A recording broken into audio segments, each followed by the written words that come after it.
नाम 13 उसकी 2 और 3 आयत को हम अपनी स्क्रीन के ऊपर पढ़ेंगे। जब वे उपवास सहित परमेश्वर की उपासना कर रहे थे तो पवित्र आत्मा ने कहा, मेरे लिए बरनबास और शाऊल को उस काम के लिए अलग कर दो जिसके लिए मैंने उन्हें बुलाया है। तब उन्होंने रोजों और उपवास में और प्रार्थना की और उन पर हाथ रखकर उन्हें विदा किया। ये वही समय है जब पौलुस इस हाथ ले हैंड के बाद अपनी पहली मिशनरी यात्रा पे चला गया और वचन कहता है कि उसने बहुत सी चर्चिस की स्थापना की।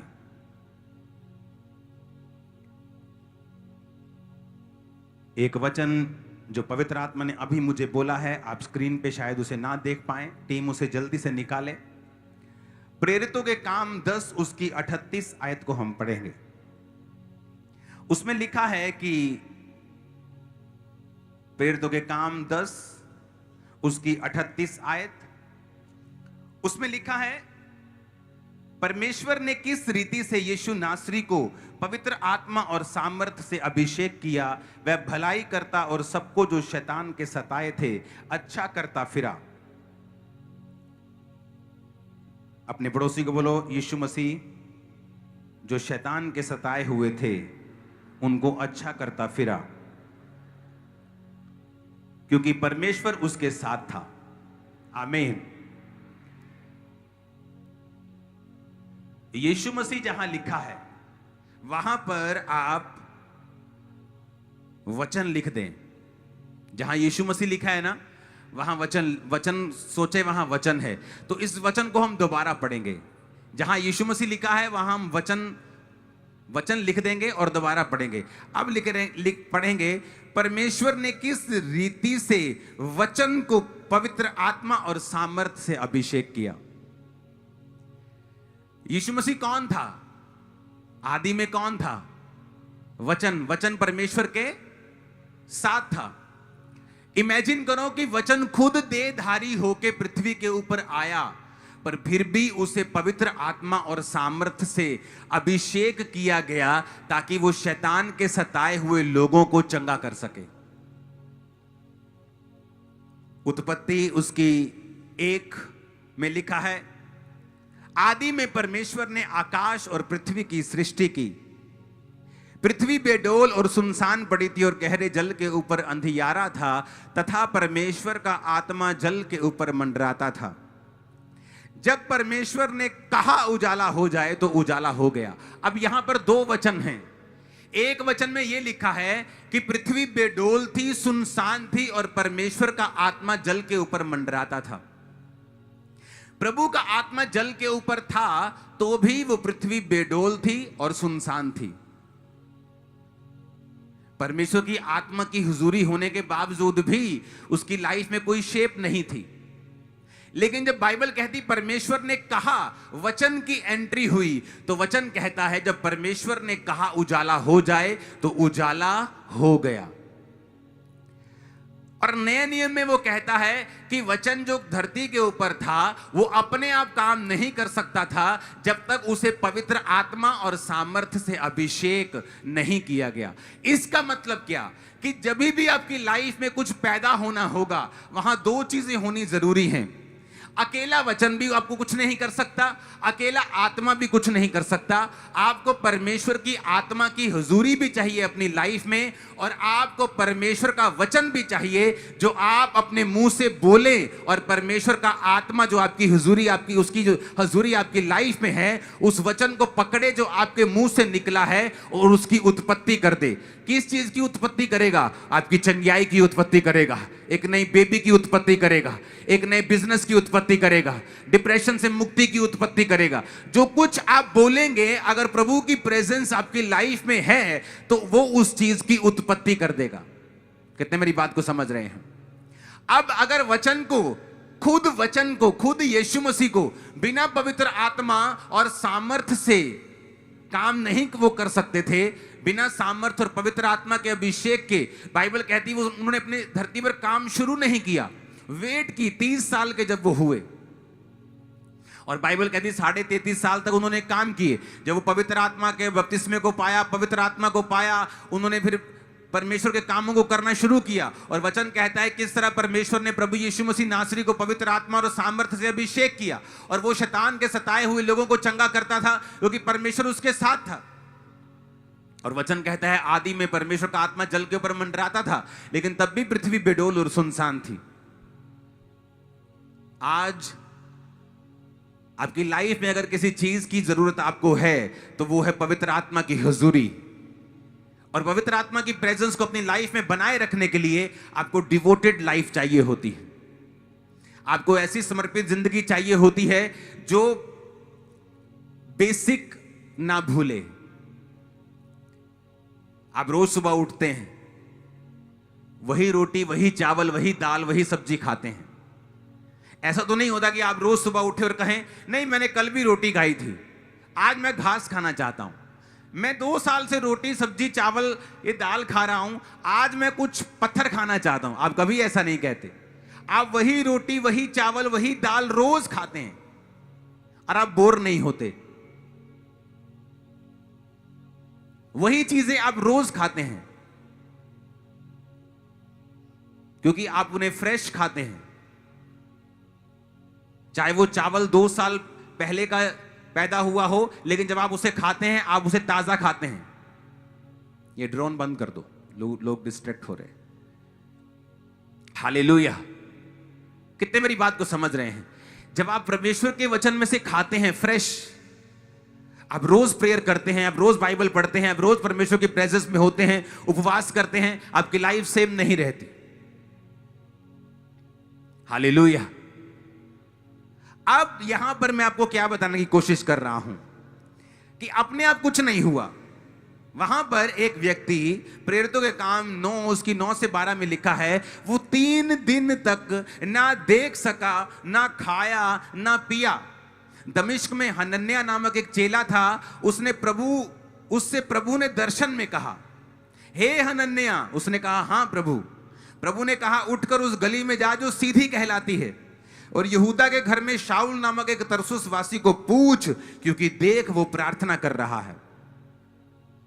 जब आप प्रार्थना कर रहे हैं उपवास के साथ, परमेश्वर आपको देखता है। आपकी परीक्षा लंबी नहीं चलती। आप जब यहां पे होंगे शुक्रवार, शनिवार, डे नाइट के फास्ट, अगर आप बड़े हैं, आप 15 साल से ज्यादा आपकी उम्र है, 12 साल ज्यादा आप कर सकते हैं। डे नाइट के फास्ट हम करेंगे, और संडे को जैसे मैं आऊंगा आप पे ले हैंड स्टार्ट होगा।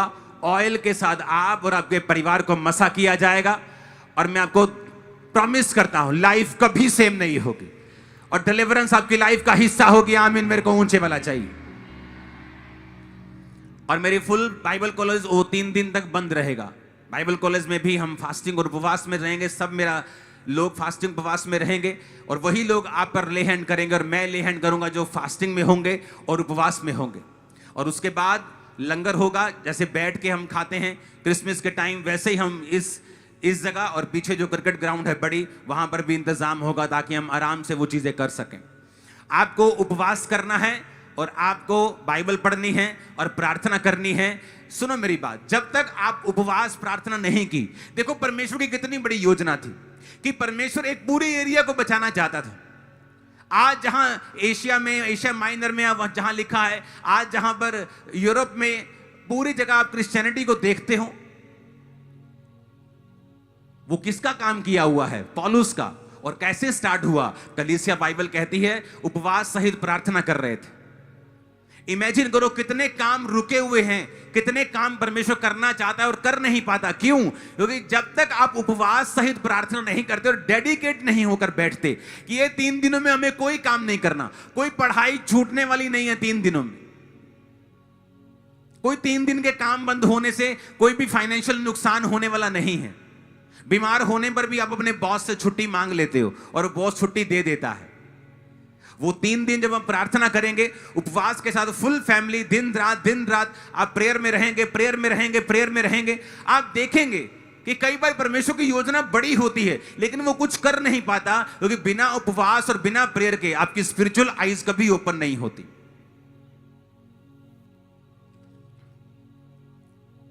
लूका 22 उसकी 35 में लिखा है, फिर उसने उनसे कहा, किसने उनसे कहा? यीशु ने।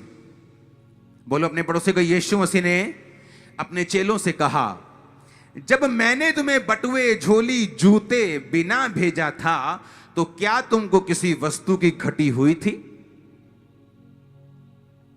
इसकी अगली आयत भी निकाल के रखो जरा, और अगर है तो उसे स्क्रीन पे दे दो। उन्होंने कहा किसी वस्तु की नहीं। क्या कहा उन्होंने? परमेश्वर ने क्या पूछा? परमेश्वर कहता, मैंने तुम्हें एक मिशनरी यात्रा में भेजा और मैंने तुम्हें बटुआ नहीं लेने दिया, झोली नहीं लेने दी, जूते नहीं लेने दिए एक्स्ट्रा। क्या तुम्हें किसी चीज की घटी हुई? कहते परमेश्वर, हमें किसी भी चीज की घटी नहीं हुई। क्यों? क्योंकि उनको भेजने वाला कौन था? परमेश्वर का आत्मा। परमेश्वर भेजने वाला था उनको। आज किन लोगों की लाइफ में घटी है? जिनको परमेश्वर ने नहीं भेजा। जो काम कर रहे हैं वो जानते नहीं कि परमेश्वर की अगुवाई इसमें है कि नहीं है। आज जब पास्टर लोग मेरे पास आते हैं और उनके पास 500 लोगों की चर्च है, 200 लोगों की चर्च है, कंप्लेंट करने लगते हैं आके, मेरे पास चर्च के लिए पैसा नहीं, जगह लेने के लिए पैसा नहीं। तो मैं उनको समझाता हूं कि जब ये चर्च 10,000 क्रॉस करके थी तब भी इस चर्च के पास अपनी जगह नहीं थी। 7 साल में 8 चर्चिस बदली हमने। जो चर्च लेते थे वो भर जाती थी, अगली भर गई, अगली भर गई, अगली किराए पे, रेंट पे कभी कोई यूज करने के लिए अपना प्लॉट देता था तो वो भरती जाती थी। लेकिन मैं एक बात कहता हूं, अगर परमेश्वर ने आपको भेजा है तो क्या आपको किसी चीज की घटी हो सकती है? नहीं। तो ये सेवकाई को मैंने कहा था लोगों को कि मैं कभी भी फॉरेन में जाके अपने हाथ को नहीं फैलाऊंगा। अगर प्रभु ने मुझे भेजा है, मुझे किसी वस्तु की भी घटी नहीं होगी। पहले तो अपनी पॉकेट से चर्च के लिए मैं खर्चा करता था कि जब तक थोड़ी सी दरियां, थोड़ा सा टेंट है, थोड़ा सा साउंड है, तो मेरी पॉकेट मनी से जब लोग बढ़ने शुरू हुए तो तब चर्च में ऑफरिंग कलेक्ट होनी शुरू हुई थी। उससे पहले ऑफरिंग भी कलेक्ट नहीं होती थी। बक्सा लगा रहता था पीछे, जिसने डालना है डाल दो। अगर परमेश्वर ने आपको भेजा है, अगर परमेश्वर ने कोई काम करने के लिए कहा है, तो खुदा ने कहा अपने चेलों से कि जब मैंने तुम्हें एक बड़ी मिशनरी यात्रा में भेजा और बिना झोली, बिना बटुए के, बिना किसी फाइनेंशियल सपोर्ट के, बिना किसी जूते के एक्स्ट्रा कोई चीज तुम्हें नहीं दी, क्या तुम्हें किसी चीज की घटी हुई? चेले क्या बोले? कहते किसी वस्तु की नहीं। दे सेड नथिंग, कुछ भी कमी नहीं थी। तो आज का विश्वासी, क्या आप जानते हैं कि परमेश्वर आपको कहां भेज रहा है? किस पढ़ाई के एंगल में आपको मेडिकल करने के लिए कह रहा है कि नॉन मेडिकल? क्या वो आपको ब्यूटी पार्लर का काम करने के लिए कह रहा है? क्या आपको एक कपड़े की शॉप खोलने के लिए कह रहा है? क्या वो आपको यहां सेवा करने के लिए कह रहा है या किसी दूसरे शहर में कह रहा है? आज बहुत से लोग सफर कर रहे हैं क्योंकि वो वहां नहीं हैं जहां उन्हें होना चाहिए। और कहां होना चाहिए ये कैसे मालूम होगा? जब आप राइट संगति में होंगे, जीवित चर्च के साथ जुड़े हुए होंगे, उपवास और प्रार्थना कर रहे होंगे, तब परमेश्वर का आत्मा आपसे बात करेगा। अगर हम रोज दिन के 2-3 घंटे टीवी में बिताएंगे, मैं आपको दावा करता हूं परमेश्वर का आत्मा आपसे बात नहीं कर पाएगा। क्योंकि परमेश्वर की आवाज को सुनने के लिए आपको सारी डिस्ट्रैक्शंस खत्म करनी पड़ती हैं। एक दिन मैंने कहा, परमेश्वर मैं बहुत कंफ्यूज हूं। ये आई थिंक 10 साल पहले की या उससे पहले की बात होगी। आई थिंक मैं तब मैरिड नहीं था, उससे पहले की बात है। ये तो 10-12 साल हो गए होंगे। तो मैं परमेश्वर का, परमेश्वर मुझे मेरी चर्च सबसे बड़ी हो चुकी थी, पंजाब की सबसे बड़ी चर्च थी। मैंने कहा परमेश्वर मुझे तसल्ली नहीं, मुझे गाइड कर, मेरी अगुवाई कर। तो मेरे अंदर पवित्र आत्मा ने कहा कि यहां पर बैठ के प्रार्थना मत कर, चला जा दूर जाके प्रार्थना कर। मैं दूर चला गया गाड़ी में, वो जाके हिमाचल की एंट्री में जब मैं पहुंचा तो वहां से खाइयाँ शुरू हो जाती। तो मैंने अपने ड्राइवर को बोला कि यहीं गाड़ी रोक दे, मुझे नीचे खाई में जाना है। कहते नीचे कि मैं नीचे खाई में जाना है मुझे। मैं अकेला खाई में था उधर। मैं नीचे गया, खाई में जाता और मुझे एक स्थान मिला, बैठ के मैं प्रेयर करने लगा। और परमेश्वर ने मुझे बताया कि आने वाले समय में तू बैठा होगा और लोग टीवी पर और स्क्रीन्स पर देखेंगे और लाखों लोग तुझे देखेंगे। और ये टीवी और स्क्रीन की चर्च जो आप अभी देख रहे हो कि कुछ साल पहले शुरू हुई, ये एक्चुअल में बहुत साल पहले शुरू हो चुकी थी, लेकिन आत्मा में। ये कैसे परमेश्वर ने बात की मुझे, जब मैं प्रेयर में मैंने अलग स्थान, मैंने कहा मुझे अलग जाके प्रार्थना करनी है, और मैं प्रार्थना करता गया, खाई में रहा। मुझे प्रार्थना करते जब घंटों हो गए, वो बात अलग है। जब मैं ऊपर आया तो बाहर एक आदमी था, बोला जय मसीह की। वहां भी मुझे जानने वाला कोई था। मैं कहा तो पिछा ना छटियो है।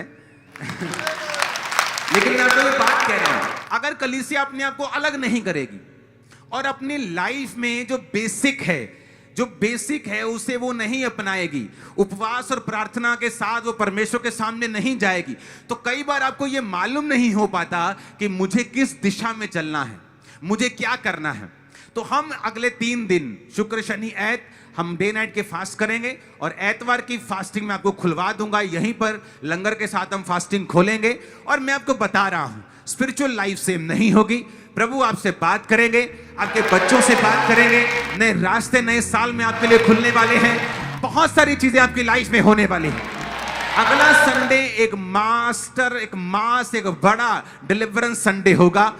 कोई मेंबर आपका परिवार का नहीं होना जो नहीं आया, क्योंकि हर एक बंदे के ऊपर ले हैंड होगा, हर एक बंदे के ऊपर प्रेयर होगी। प्रभु इसकी आईज खोल, इसकी अगुवाई कर, जहां तू लेके जाना चाहता है जा।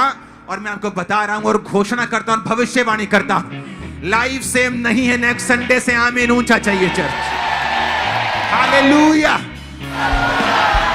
आप इमेजिन करो, मेरे को नीड महसूस होती थी कि नहीं मुझे जाना है, मुझे प्रेयर करनी है, मुझे प्रेयर करनी है। और प्रेयर में परमेश्वर मुझसे बात करता था। क्या मैं वैसे धर्मी नहीं था? क्या वैसे पवित्रता में नहीं था? क्या वैसे प्रेयर नहीं करता? प्रेयर भी बहुत करता था। लेकिन कई बार आपको कुछ खास परमेश्वर से लेने के लिए आपको पूरी तरह से अलग अपने आप को करना पड़ता है। आज कितने आदमी हैं जो रोज 2.5 घंटे भी प्रार्थना करते होंगे? बहुत कम। इसीलिए परमेश्वर की आवाज आप सुन नहीं पाते। इमेजिन करो अगर वो कलीसिया बिना प्रार्थना उपवास वाली होती, शायद पौलुस वहां बुढ़ा हो जाता बैठा बैठा।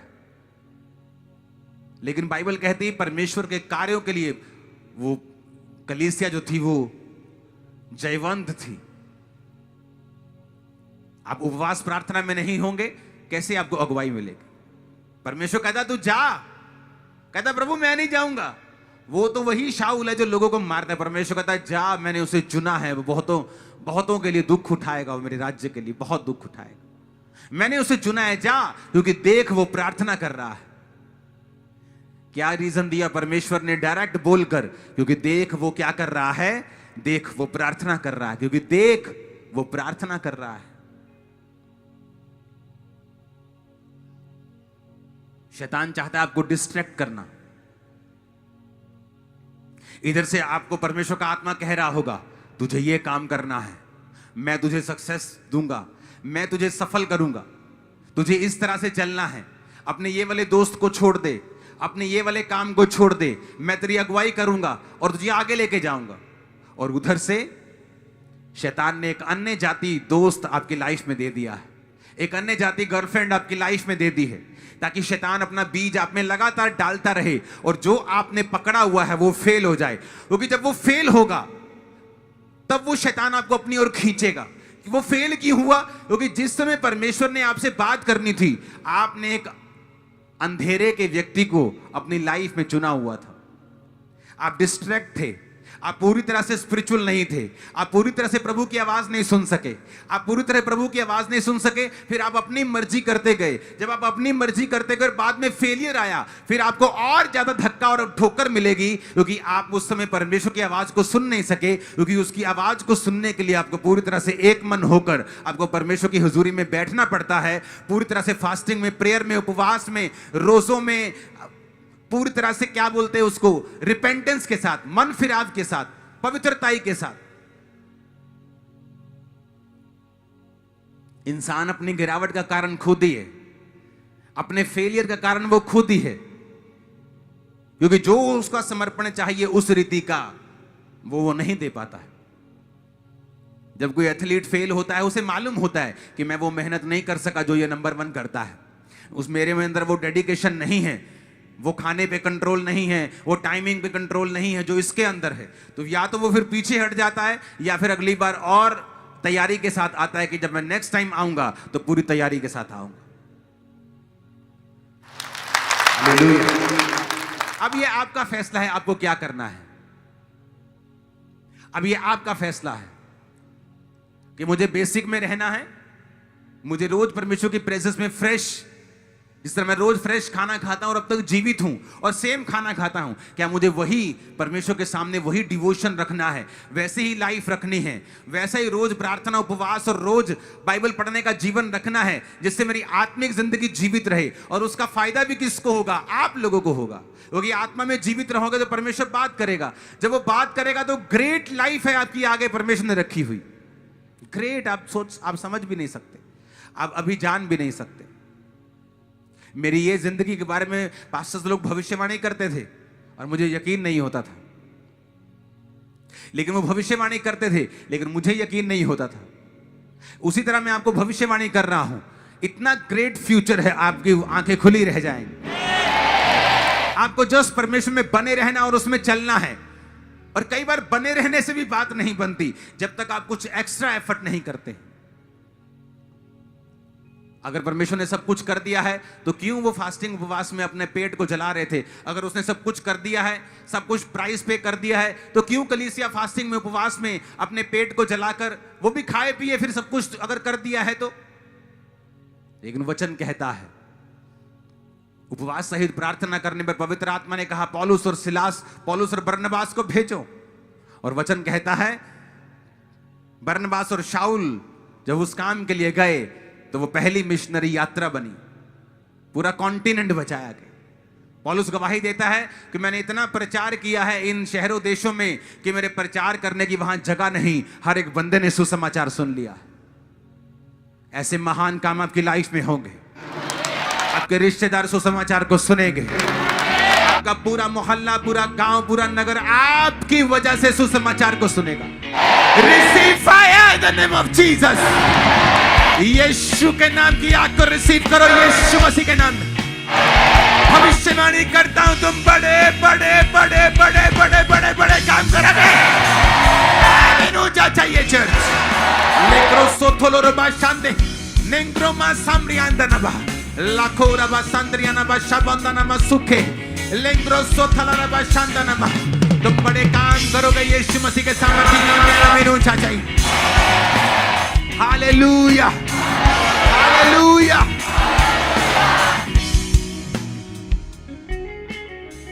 आप फास्टिंग में होंगे, उपवास में होंगे, अगले संडे पवित्र आत्मा आपके यहां तक, कहता ना मैंने इतना खाया कि मैं यहां तक भर गया हूं, वो यहां तक भरेगा आपको, यहां तक। आपके छोटे बच्चे भी पवित्र आत्मा से भरकर वापिस जाएंगे, आपके बुजुर्ग भी पवित्र आत्मा से भरकर वापिस जाएंगे। आपकी लाइफ पवित्र आत्मा से भरी हुई होगी यीशु मसीह के सामर्थ्य में। और यहोवा का आत्मा कहता है, भविष्यवाणी करता, तुम्हारे बंधन शैतानी टूटेंगे यीशु मसीह के नाम, और तुम आजादी की टेस्टिमनी के साथ वापिस आओगे। आमीन। ऊंचे बोलना चाहिए चर्च। हालेलुया, हालेलुया, आमीन। मैं आपको बता रहा हूं, इन 3 दिनों में मेरे बच्चे कोई स्टडी नहीं करने वाले, हम सिर्फ प्रेयर करने वाले।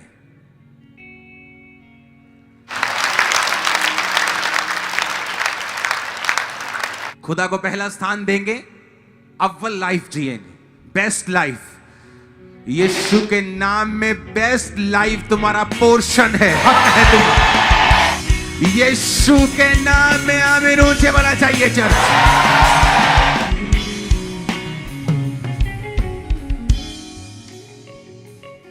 उसकी आग बढ़ रही है चर्च में, उसकी ग्रेस भी बढ़ रही है। आने वाले समय में मैं आपको बता रहा हूं, ये भविष्यवाणी के अनुसार इस चर्च में 24 घंटे परमेश्वर का काम होगा, 24 घंटे काउंसलिंग होगी, 24 घंटे प्रेयर चलेगी। कोई भी 24 घंटे चर्च में आ सकता है और उसके साथ प्रार्थना करने के लिए कोई ना कोई लोग यहां मौजूद होंगे।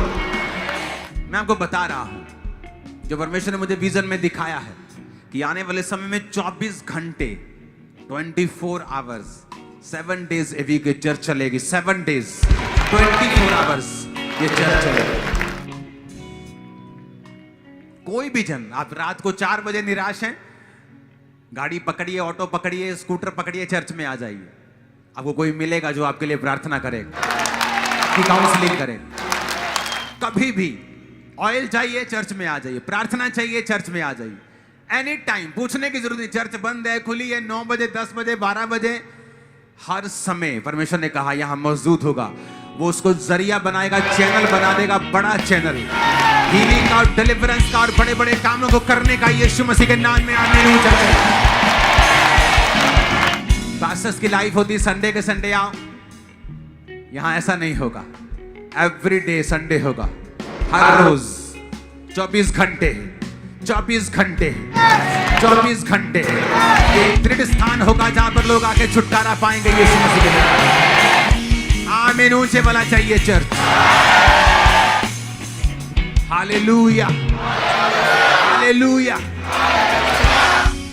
इन 3 दिनों में आप चर्च के लिए भी प्रार्थना करेंगे। चर्च के ऊपर फेवर आए, जो काम होने हैं बिल्कुल किनारे पे हैं, वो काम हो।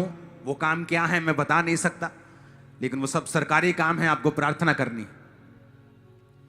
कि प्रभु का फेवर आए, शैतान के काम नष्ट हो। अपने परिवार के लिए आपको प्रेयर करनी है, प्रभु आपको गाइड करे, आपको प्रेयर करनी है। हर साल लोग बोलते हैं हैप्पी न्यू ईयर, हैप्पी, और उनका हैप्पी न्यू ईयर कुछ हैप्पी नहीं होता। हर साल कर्जा बढ़ता जाता है उन पर। पहले वो 22 साल के अनएम्प्लॉयड थे, अब वो 23 के हो गए, 24 के हो गए। अब हर साल बोझ बढ़ रहा है, तो कोई ईयर हैप्पी नहीं।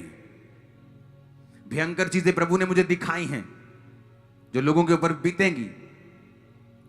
मतलब लोग दुखी हो जाएंगे, इस तरह की लाइफ है। लेकिन अगर आप फास्टिंग में, उपवास में रहेंगे, अगर वो यहां हो रही होंगी, यहोवा का आत्मा आपको इधर ले जाएगा। अगर वो उधर हो रही होंगी, वो आपको सामने ले जाएगा। अगर पीछे हो रही होंगी तो आगे ले जाएगा। अगर आगे हो रही होंगी तो पीछे ले जाएगा। यीशु के नाम में भविष्यवाणी करता हूं कि आप बचे रहेंगे। यीशु के नाम में भविष्यवाणी करता हूं कि आप बचे रहेंगे और आगे बढ़ेंगे। आमीन। खड़कने वाला चाहिए। Hallelujah, hallelujah.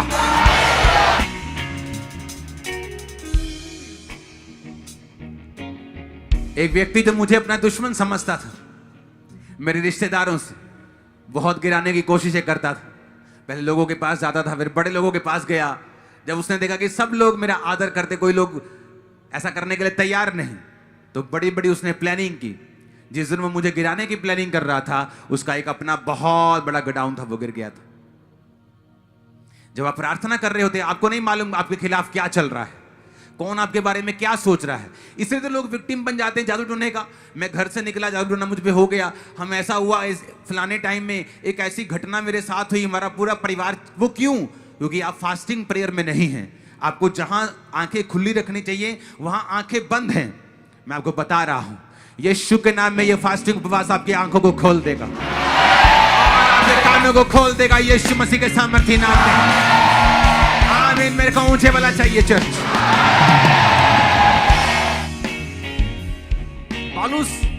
पौलुस एक दिन बहुत तंग हो गया। कहता परमेश्वर, ये कांटा मुझसे दूर कर। कोई शारीरिक दुख था उसको। तो परमेश्वर की आवाज आई, पौलुस, मेरा फजल ही तेरे लिए। कहता ठीक है। इमेजिन करो, सुनो, अगर किसी के कांटा चुभा हो, शरीर दुखा हो, कोई दुख लाइफ में हो, और ऊपर से परमेश्वर का आत्मा बात ना करे, तो प्रॉब्लम हो जाएगी। क्योंकि आप फिर नहीं समझ पाते ये शैतान कर रहा है कि प्रभु कर रहा है। कर तो एंड में शैतान ही रहा है, लेकिन वो खुदा की मर्जी के साथ उसके जीवन में आया। कहता मैं प्रकाशों की बहुतायत से फूल ना जाऊं तो प्रभु ने शैतान का दूत मेरे पीछे। लेकिन था वो शारीरिक दुख। आज लोगों की लाइफ में प्रॉब्लम ये नहीं कि उनको दुख है, प्रॉब्लम ये उन्हें ये नहीं पता कि मुझे करना क्या है। जब प्रभु ने कहा मेरा फजल तेरे लिए काफी है, उसको ठंडक पड़ी कि प्रभु मेरे संग है। जब आप फास्टिंग उपवास में होते हैं, प्रभु आपसे बात करता है। कई बार वो उस फास्टिंग उपवास में आपसे बात नहीं करता, 2 दिन बात करता है, कई बार उसी समय कर लेता है, लेकिन वो बात करना आपसे शुरू करता है।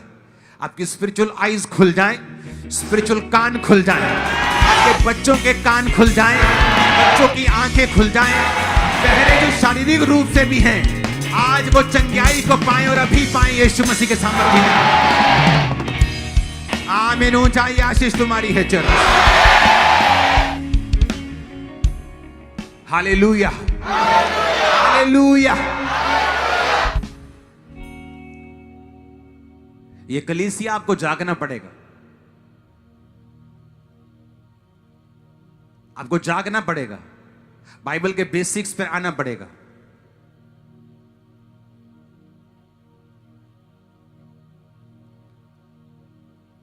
और फिर आपको समझ आएगी कि बाइबल वाला जीवन आसान भी है।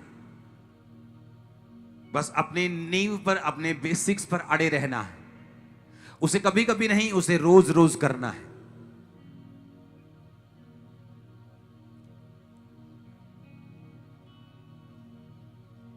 आपका पति बपतिस्मा लेने आ रहा है, आपकी फैमिली बपतिस्मा लेने आ रही है यीशु मसीह के नाम में। आमीन। ऊंचा चल। आज मैं आपको बपतिस्मा दूंगा, तैयार रहना।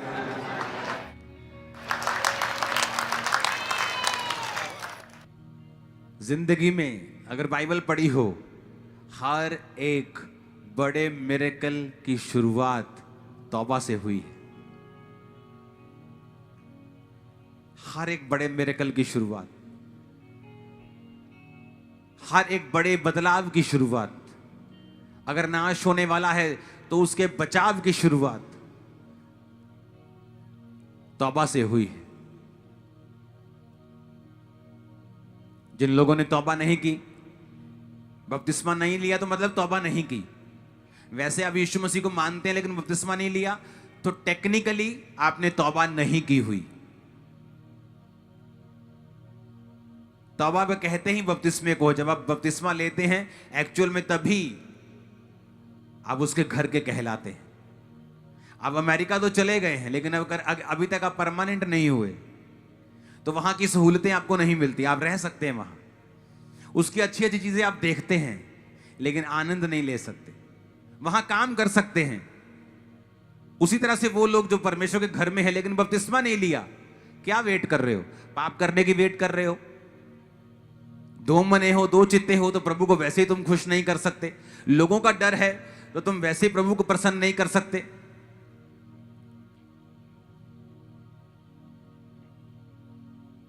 मेरी मिनिस्ट्री की शुरुआत बपतिस्मे से हुई थी, क्योंकि जैसे ही मैं बपतिस्मा लेकर ऊपर आया था,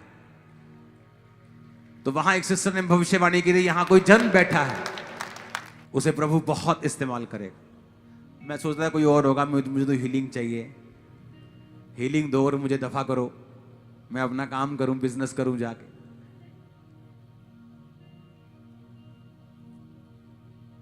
आपको तौबा करनी है, बपतिस्मा लेना है, लाइफ सेम नहीं होगी। मैंने कहा लाइफ सेम नहीं होगी।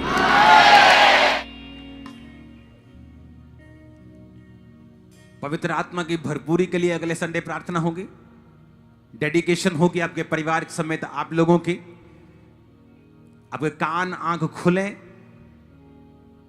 और पवित्र आत्मा की भरपूरी एक करंट की तरह आपकी लाइफ पर उतरेगी और रहेगी आपकी लाइफ पे।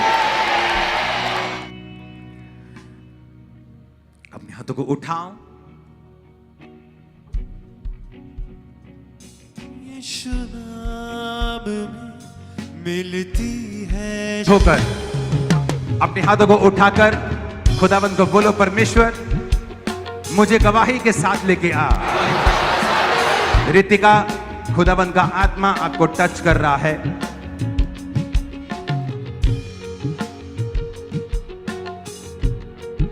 रितिका, अपने दोनों हाथ अपने सिर पे रख लें।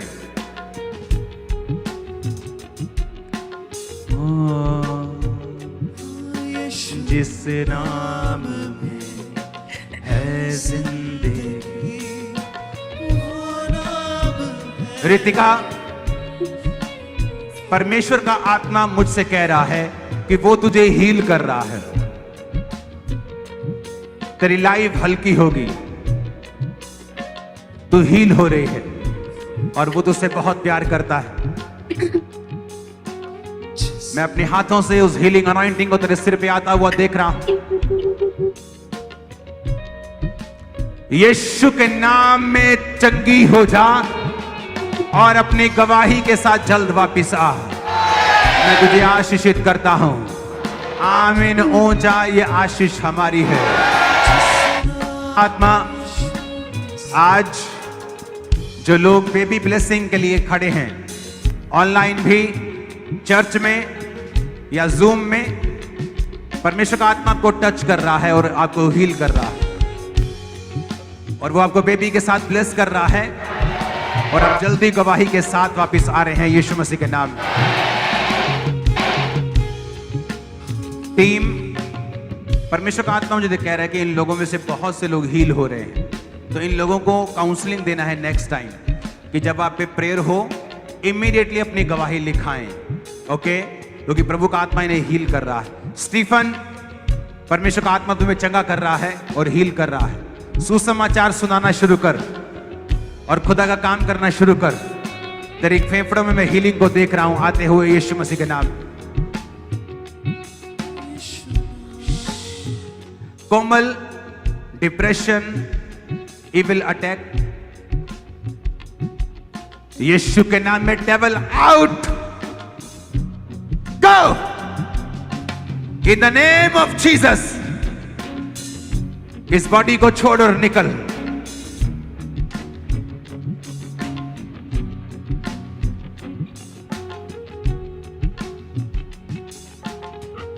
इसकी आवाज तुम क्यों नहीं खोलते टीम?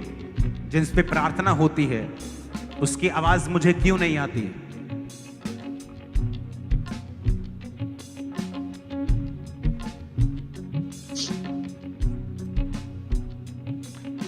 तुम हल्की हो रही हो और फ्री हो रही हो। सुनिधि, भाविन, दिनेश, राजकुमार, तुम हील हो रहे हो और चके हो रहे हो। अयान, हरीश, संधु, तुम हील हो रहे हो राइट नाउ। रोजर, तुम हील हो रहे हो राइट नाउ।